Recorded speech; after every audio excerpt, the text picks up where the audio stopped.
I thought we could mark this November the 5th by taking some time out of our daily lives to sit down and have a little chat. There are, of course, those who do not want us to speak. Why? Because while the truncheon may be used in lieu of conversation, words will always retain their power. Words offer the means to meaning, and for those who will listen, the enunciation of truth. Do you believe in fate, Neil? No. Why not?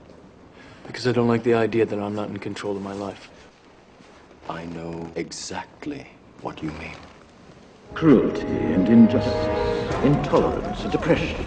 And where once you had the freedom to object, to think and speak as you saw fit, you now have censors and systems of surveillance coercing your conformity and soliciting your submission. We need cameras. How did this happen? Who's to blame?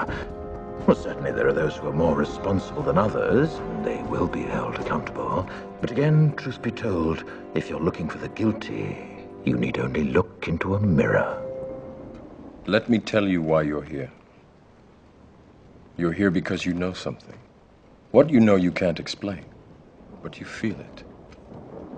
You felt it your entire life, that there's something wrong with the world. You don't know what it is, but it's there, like a splinter in your mind, driving you mad. It is this feeling that has brought you to me.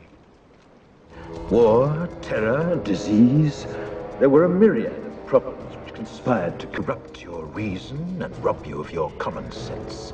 Fear got the best of you, and in your panic you turned to the now High Chancellor Adam Sutler. He promised you order, he promised you peace, and all he demanded in return was your silent, obedient consent. Do you know what I'm talking about? The Matrix. Do you want to know what it is?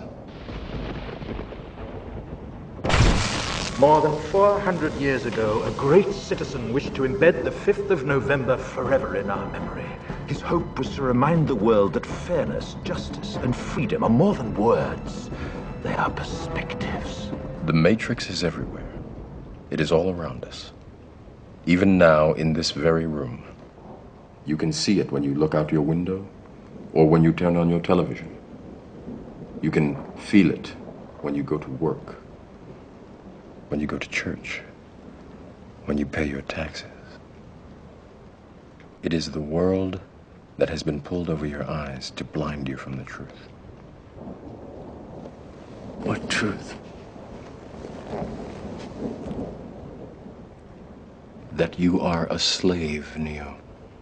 Like everyone else, you were born into bondage, born into a prison that you cannot smell or taste or touch.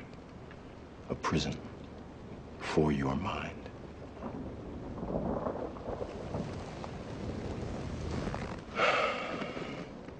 Unfortunately, no one can be told what the Matrix is.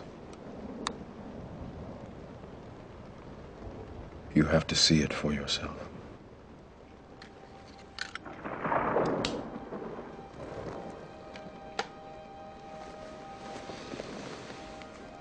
This is your last chance. After this, there is no turning back. You take the blue pill, the story ends. You wake up in your bed and believe whatever you want to believe. You take the red pill, you stay in Wonderland, and I show you how deep the rabbit hole goes.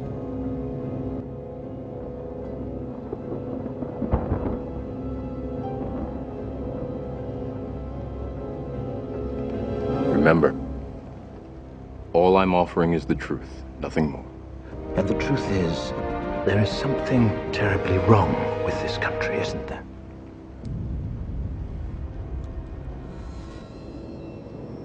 What is the Matrix? Control. What we need right now is a clear message to the people of this country. This message must be read in every newspaper, heard on every radio, seen on every television.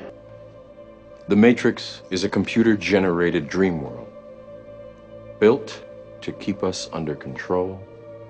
I want this country to realize that we stand on the edge of oblivion. I want every man, woman, and child to understand how close we are to chaos. I want everyone to remember why they need us. The Matrix is a system, Neo. That system is our enemy. But when you're inside, you look around, what do you see? Businessmen, teachers, lawyers, carpenters. The very minds of the people we are trying to save. But until we do, these people are still a part of that system, and that makes them our enemy. You have to understand, most of these people are not ready to be unplugged. And many of them are so inert, so hopelessly dependent on the system, that they will fight to protect it.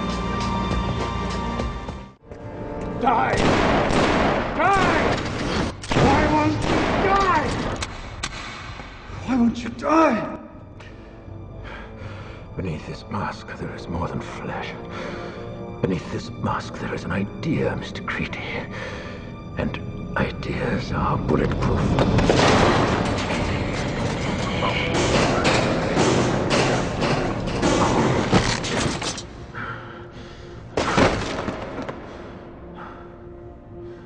People should not be afraid of their governments. Governments should be afraid of their people.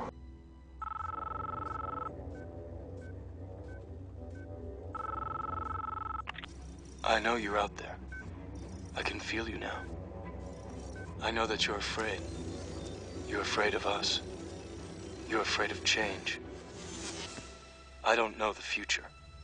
I didn't come here to tell you how this is going to end. I came here to tell you how it's going to begin.